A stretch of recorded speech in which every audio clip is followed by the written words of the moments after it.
Hello and welcome back to Guns and Gadgets and another episode of Today in Revolutionary War History.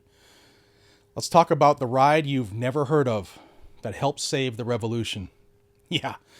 What if I told you that one of the most important rides in American history wasn't just Paul Revere? What if the man who may have done more to ignite the American Revolution is someone most Americans have never even heard of? Well, today we fix that. Hey everyone, welcome back to Guns and Gadgets. I am Jared, and if you are new here, this channel is where we break down the current Second Amendment news, government overreach, and the historical foundations that prove why the right to keep and bear arms is non-negotiable. If that's your thing, then make sure you hit the subscribe button right now, because the truth matters and history matters even more. And if you're not seeing 1 to 2 videos every single day on my channel, because I rarely take a day off, then YouTube is blocking you. So head on over to, just type it right into your browser. youtube.com/@gunsgadgets brings you directly to the channel. You can see everything I post under the videos tab. So now let's set the stage. April 19th, 1775. The opening shots of the American Revolutionary War erupt in the towns of Lexington and Concord. This wasn't just a skirmish. This was the moment that colonial resistance turned into an armed rebellion. British troops had marched to seize weapons and powder stores. Let that sink in. The first major military action of the Revolution was sparked by an attempt at gun confiscation. If you haven't seen them, check out my linked videos. I'll pin them above and I'll try to link them in the description below as well. Videos of my tour of some of the most historic sites in Lexington and Concord for those who have never been there. And if you have been there, maybe this will refresh your memory.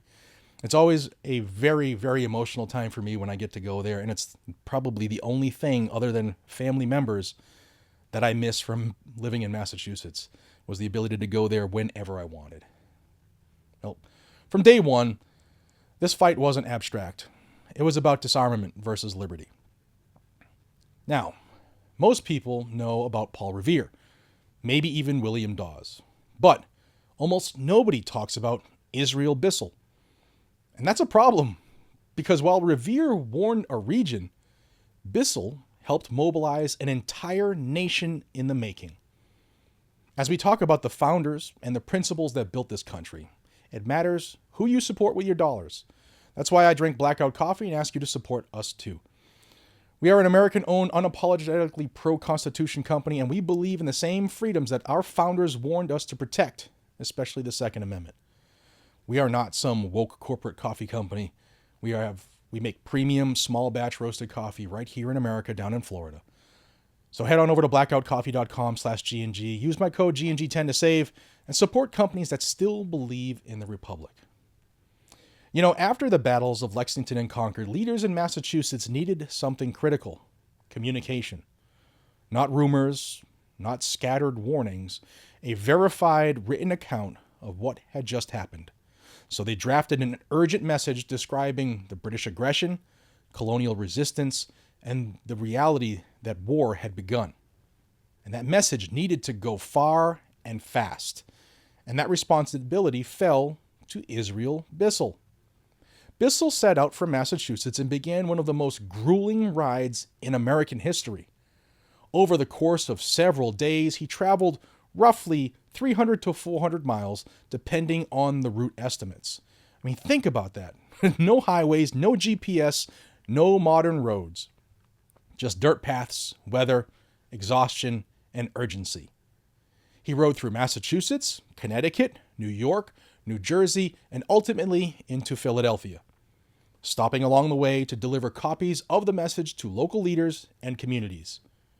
This wasn't just a delivery, this was a mobilization.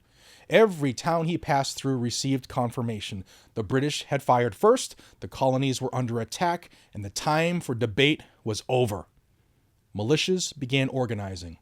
Colonial governments started preparing, and word spread like wildfire. Bissell's ride helped transform isolated resistance into coordinated revolution. I mean, just saying those words right now are giving me chills. By the time Bissell reached Philadelphia, the message had already triggered a chain reaction. Local communities weren't asking if they should prepare, they were asking how fast. And this is where communication becomes strategy. Because revolutions don't succeed on bravery alone, they succeed on coordination, information, and the will of armed citizens acting together. And Bissell's ride delivered all three. Now let's bring this directly to the Second Amendment, because this is where people miss the point entirely. The events that triggered Bissell's ride began with the British trying to seize arms in Concord.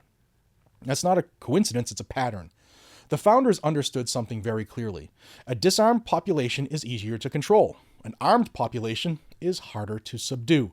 And when you look at the eventual drafting of the Second Amendment to the United States Constitution, it wasn't theoretical. It was built on lived experience. They had just fought a war that began with an attempt to confiscate weapons. The colonists didn't wait for permission. They didn't wait for standing armies. They relied on the militia. Everyday citizens, already armed, already trained, already committed. That's exactly what Bissell's message activated. Not bureaucracies, not centralized control, the people.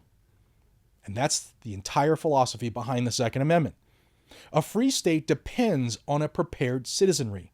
So why don't we hear about Israel Bissell? Simple. His story isn't as easy to romanticize. No midnight lantern signals from the Old North Church, no famous poem like Paul Revere's Ride. Just relentless, exhausting, mission-focused work. But historically, his impact was arguably broader. He didn't just warn, he verified, spread, and activated. And when you zoom out, Bissell represents something bigger than a ride. He represents the connective tissue of a revolution. Because liberty doesn't survive on isolated acts of courage. It survives when people are informed, armed, and willing to act together. Fast forward to today. The tools are different, but the principles, exactly the same. Information still matters, which is why I've been doing this channel for all these years. Communication still matters, and an informed, engaged population still matters. And back then, it took a man on a horseback risking everything. Today, it takes people willing to speak up, to stay informed, and to refuse to be disarmed, physically or intellectually. Israel Bissell didn't just ride, he carried the truth. And that truth helped ignite a movement that gave us everything we have today, including the right that's constantly under attack, the right to keep and bear arms. Guys and gals, if you got value out of this, do me a favor. Please hit that subscribe button and join this growing freedom family. Share this video with someone who doesn't know anything about Mr. Bissell, and then drop a comment down below. Have you heard of Israel Bissell before today? Because stories like this matter, not just for history, but for understanding exactly what's at stake right now. My fellow patriots, stay armed, stay free, and stay safe. God bless you. God bless America. I'll see you on the next one. Take care.